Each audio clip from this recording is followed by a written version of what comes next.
안녕하세요.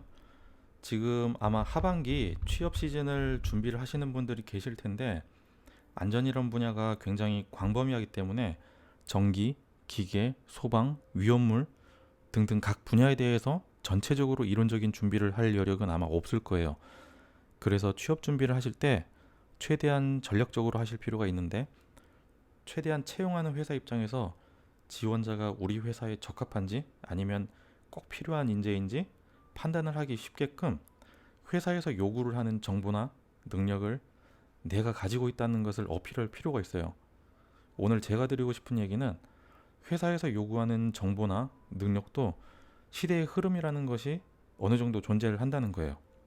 예를 들면 몇 해 전에는 화관법, 화평법 이런 법률안이 개정됐을 때나 아니면은 BS 오사스 18001에서 ISO 35001 전환됐을 때 이랬을 때 한동안 채용 시장에서 관련 업무의 수행 능력이나 지식을 갖고 있는 사람을 굉장히 우대를 했었어요.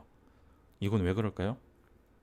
아무래도 화관법이나 화평법과 같은 국내 법률을 위반하거나 ISO 국제 표준 인증을 획득하지 못하면은 회사 입장에서는 벌금이나 아니면 대외적인 이미지 하락 등 직간접적으로 피해를 입기 때문에 이런 변화에 발빠르게 대응하기 위해서 관련 업무 수행 능력이나 지식을 갖고 있는 사람을 선호를 했던 거예요. 그런데 올해 새로운 법률안이 입법 예고 중인데 관심 있는 분들은 이미 잘 알고 계실 거예요. 바로 중대재해처벌법이죠. 이 법안이 작년 말부터 상당히 이슈가 되고 있는 중인데 그 이유는 처벌 대상자가 사업주 또는 경영 책임자가 포함되기 때문에 여태까지 발의됐던 안전 관련 법안들에 대해서 사업주 입장에서는 상당한 부담이 될 수밖에 없는 거예요. 그리고 처벌 내용이 산업안전보건법과 다른 점은 사망사고를 예를 들면 산업안전보건법에 의해서는 7년 이하의 징역 또는 1억 원 이하의 벌금이지만 중대재해처벌법에 의해서는 1년 이상의 징역 또는 10억 이하의 벌금 그리고 징역과 벌금을 병과할 수 있다라는 항목도 있어요. 그리고 여기에 징벌적 손해배상 내용도 들어가 있기 때문에 그냥 보더라도 산업안전보건법에 비해서 그 강도가 훨씬 강합니다. 작년 말에 첫 발의안이 나왔을 때와 비교를 하면은 현재 입법 예고 중인 중대재해처벌 법안은 경영자 입장에서는 그래도 많이 보완되고 완화된 규정이긴 하지만 아직까지 부담이 되는 법률안이긴 마찬가지예요. 그렇기 때문에 이 법률안에 대한 대비를 하기 위해서는 회사의 안전보건 관련 조직은 신경을 많이 쓰고 있을 수밖에 없어요. 그리고 무엇보다 제가 이 중대재해처벌법이 한동안 안전환경 취업 시장의 트렌드가 될 것이라고 말씀을 드린 이유는 제가 최근에 헤드헌터로부터 받았던 포지션 제한 요구 사항 중 하나가 중대재해처벌법 해석 및 대응 능력이란 내용이 들어 있었습니다. 이 내용은 채용사가 헤드헌터한테 우리 이런 능력을 가진 사람이 필요하니까 구해줘라고 의뢰를 한 내용 중에 하나가 바로 이 중대재해처벌법과 관련된 지식이란 얘기죠. 자, 근데 지금 이걸 보고 계신 분들은 그런 걱정을 하시게 될 거예요.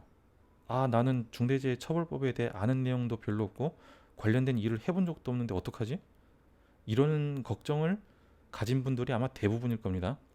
이건 당연한 건데 그렇다고 해서 걱정할 필요가 없습니다. 왜냐하면 이 법률안은 아직 확정된 것도 아니고 빨라야 내년 초가 되어야 시행될 법률안이에요.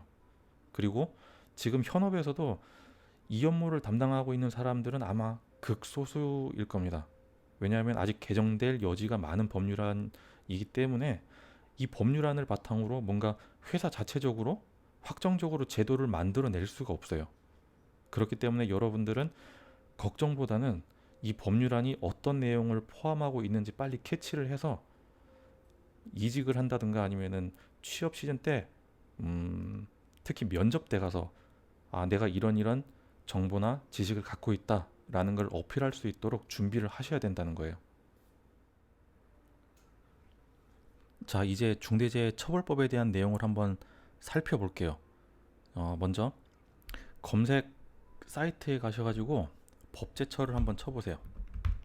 법제처를 치시고 법제처를 들어가면은 자, 여기에서는 이제 우리가 국내에 있는 모든 법률을 다 검색을 하실 수가 있습니다. 그래서 중앙 상단에 있는 현행 법령 요 네모칸 안에다가 중대재해를 쳐보겠습니다. 자, 그럼 이렇게 국가법령정보센터 팝업 창이 뜨면서 자, 중대재해 처벌 등에 관한 법률 이렇게 나와 있습니다. 지금 여기 앞에 중대재해 처벌 등에 관한 법률 앞에 예, 빨간색으로 네모칸 예라고 적혀져 있는 건 이건 예정이란 얘기입니다. 아직 확정된 게 아니고. 그래서 그 옆에 보시면은 공포일자가 2021년 1월 26일, 그 옆에 법령 종류 등등 나와 있고, 시행일자가 2022년 1월 27일. 지금 이것도 예정인 겁니다. 확정된 거는 아마 아닐 거예요, 아직까지. 내용을 한번 보겠습니다. 내용을 보면은 이제 중대재해 처벌 등에 관한 법률 내용이 쭉 나와 있습니다.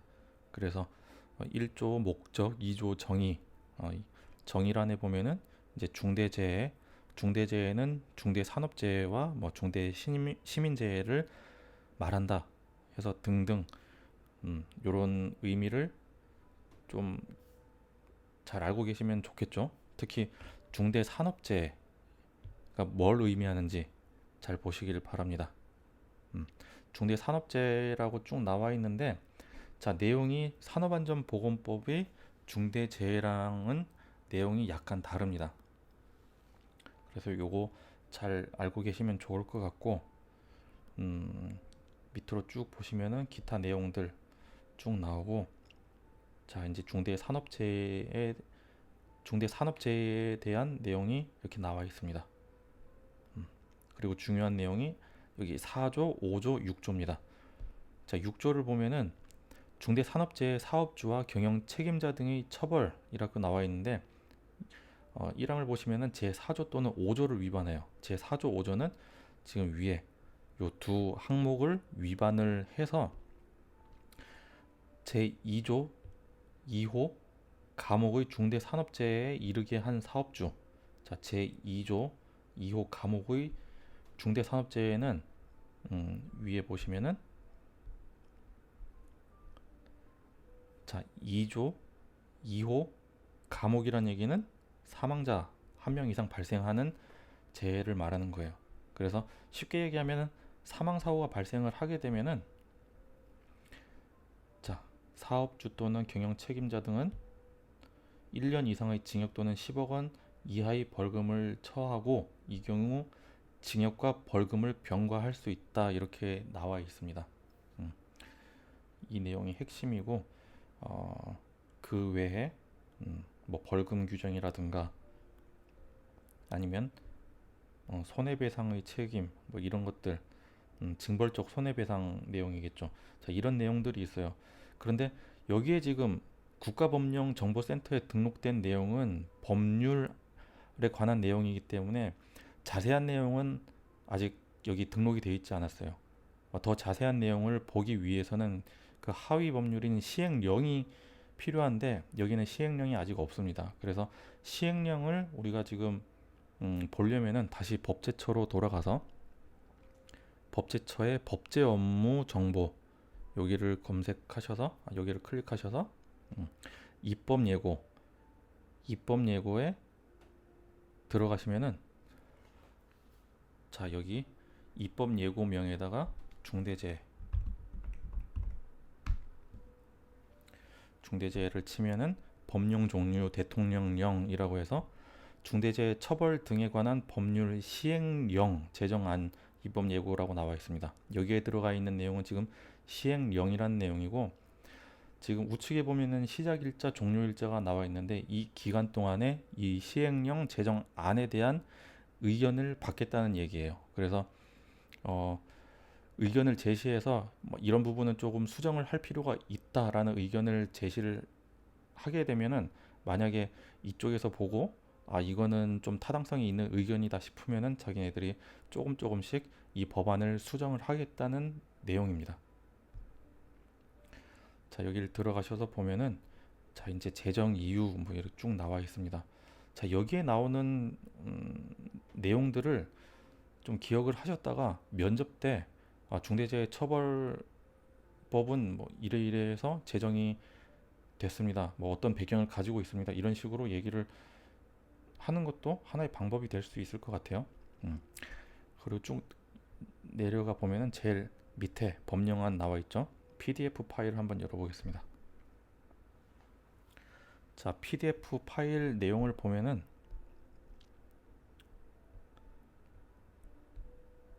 자, 여기서 중요한 내용은 자, 시행령안은 여기서부터 시작되네요. 자, 아까 법률안 국가법령정보센터에서 봤던 내용보다는 여기의 내용들이 더 자세합니다. 자, 여기 4조 2장 중대산업재해 4조 나와 있던 게 중대산업재해 관련 안전보건관리체계 구축 및 이행에 관한 조치라고 해서 아까 법률안에 들어있던 안전보건 조치에 대한 자세한 내용이 여기에 들어가 있는 거예요. 그래서 요 4조 요 내용은 잘 알고 계실 필요가 있습니다. 중대재해처벌법 시행령 안에 나와 있는 지금 이 내용들을 다 암기를 하거나 이해를 하시기 어려울 수도 있어요. 자, 그러면은 적어도 이 중대재해처벌법이 왜 제정이 되어 있는지, 중대재해처벌법의 목적은 뭔지 그 정도는 기억을 하고 계셔야 됩니다. 이 중대재해처벌법은 쉽게 얘기하면 현장에서 발생하는 사고 때문에 해당 사업장의 종사자나 아니면은 그 사업장 외에 다른 시민들이 다칠 수가 있으니까 이런 재해를 방지하기 위해 안전보건 조치를 사업주인 당신들이 책임을 지고 꼭 실천을 해야 된다. 만약에 이런 안전보건 조치를 행하지 않고 발생하는 중대한 사고에 대해서는 사업주인 당신들이 꼭 책임지고 처벌을 받게 할 것이다. 이런 내용이 여기에 포함되어 있는 겁니다. 자, 이렇게 이해를 하고 있으면은 이제 우리가 뭘 챙겨봐야 되는지 어느 정도 좀 간추려집니다. 그러니까 이 시행령 안에 나와 있는 산업안전보건법 내용들이라든가 아니면은 우리가 더 챙겨볼 수 있는 내용들을 잘 정리를 해서 이거를 면접 때 잘 어필을 하시면 되는 거예요.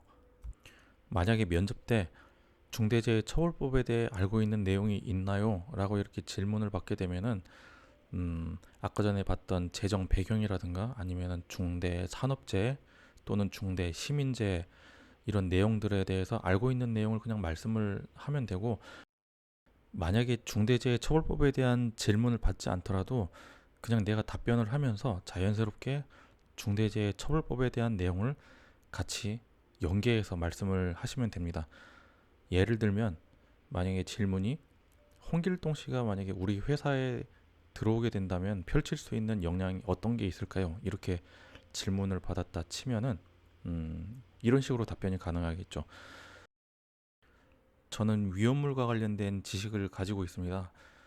그러므로 현장에서 위험물을 취급하는 작업을 관리를 할 때 충분히 제 역량을 발휘할 수 있을 거라 생각이 되고, 특히 요즘에 계속 이슈가 되고 있는 중대재해처벌법과 관련해서는 위험물과 관련된 위험성 평가라든가 아니면은 위험물 누출 시 우리가 대응할 수 있는 방법을 마련하는데 충분히 도움을 줄 수 있을 것이라 생각됩니다.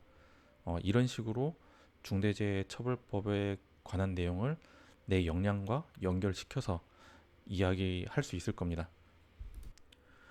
오늘은 중대재해처벌법과 관련돼서 말씀을 드려봤는데 아까 말씀드렸던 것처럼 아직 이 법률안 자체가 개정될 여지가 있고 그리고 아직 많이 구체화가 될 필요가 있습니다. 아직 너무 광범위하기 때문에 아직 계속해서 수정 보완될 여지가 있는 법률이라는 것을 말씀을 드리고, 다시 한번 말씀드리지만 이제 시작 단계인 법안이기 때문에 이 법안 내용을 잘 알고 있는 것만으로도 충분히 이직이나 취업 시에 충분한 경쟁력이 될 수 있을 거라고 생각을 합니다. 그러니까 시간이 좀 걸리더라도 여기 내용 한 번씩 잘 살펴보시고 면접 준비를 잘 하셨으면 좋겠습니다.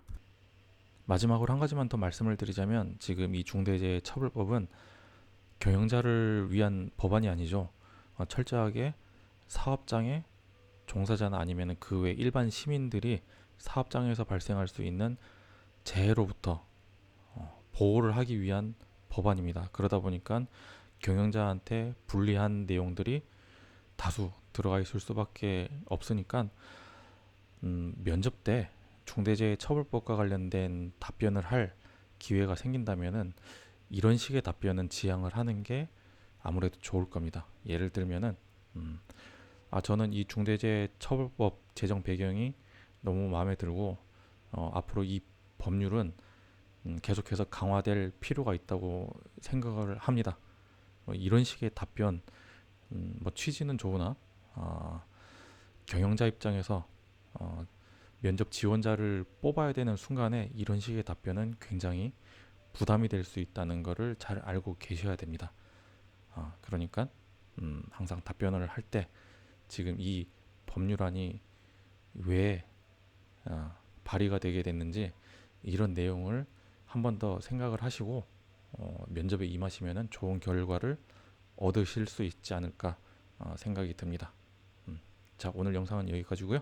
전 다음에 다시 찾아뵙도록 하겠습니다. 감사합니다.